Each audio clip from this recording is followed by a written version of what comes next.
terdapat pelbagai perkara yang mengagumkan yang berlaku semasa kecil pada pelajar-pelajar yang digelar anggota Laskar Polongo. 4 orang pelajar yang bernama Ipal, Bintang, Mahir dan seorang lagi pelajar perempuan yang berperwatakan seperti lelaki.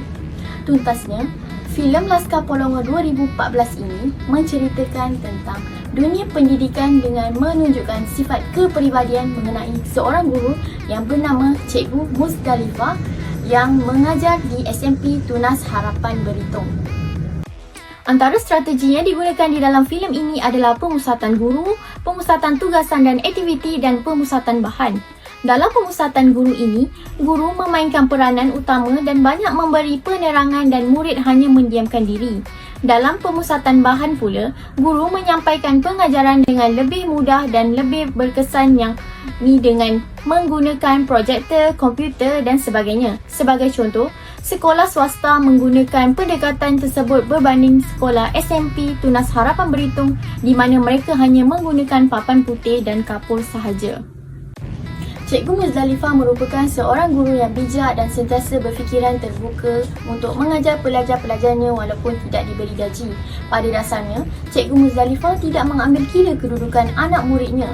Baginya, kemiskinan bukanlah merupakan faktor kebijaksanaan atau kebodohan seseorang pelajar.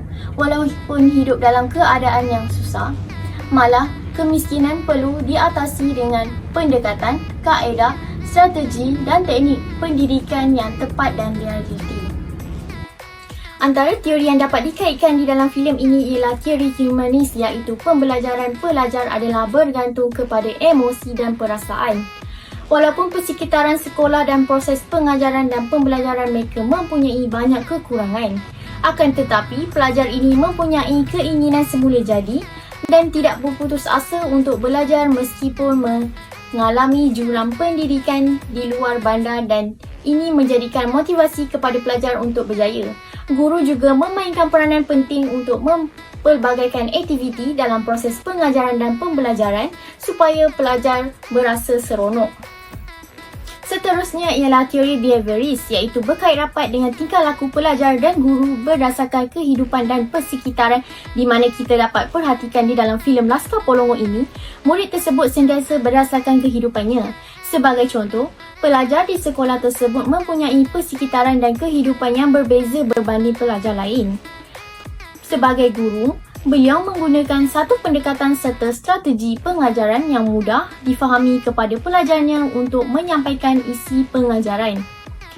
Dalam teori ini juga, ia mengutamakan pengukuran di mana merupakan kayu ukur utama untuk membentuk tingkah laku pelajar tersebut.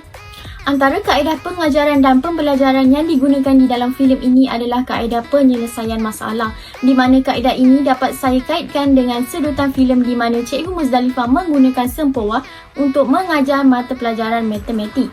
Selesai sahaja menjawab soalan matematik itu tadi, berlakunya kaedah perbincangan. Kaedah perbincangan ini akan melihat interaksi dua hala antara guru dan pelajar di mana beliau mengemukakan soalan dan pelajar pula menjawab soalan yang telah diajukan. Berdasarkan kepada filem Laskar Polongo 2014, dapat disimpulkan bahawa penampilan guru yang kemas merupakan salah satu perkara penting bagi memastikan proses pengajaran dan pembelajaran itu berhasil dan keprihatinan yang ditunjukkan oleh seorang guru dalam usaha mencapai pelbagai inisiatif supaya pelajar tidak ketinggalan dalam pembelajaran. Prestasi anak-anak Laskar Polongo tidak hanya sampai di situ sahaja. Ketiga siswa yang paling pintar iaitu Ipal, Mahir dan Bintang berhasil dalam pertandingan cerdas cermat.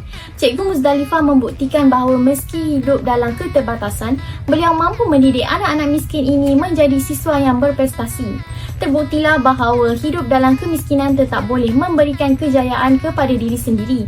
Kekurangan gadget, alat pembelajaran seperti alat tulis, buku rujukan, kalkulator dan sebagainya tidaklah menjadi penghalang untuk pelajar terus memperoleh kejayaan yang setimpal dengan berkat dan diri sendiri dan didikan daripada seorang guru yang gigih dan cekal dalam mengharungi proses pengajaran dan pembelajaran. Segala pendekatan, strategi, kaedah dan teknik mengajar adalah berlandaskan semua teori dan ciri pembelajaran yang berhubung rapat dengan keberkesanan aktiviti pembelajaran.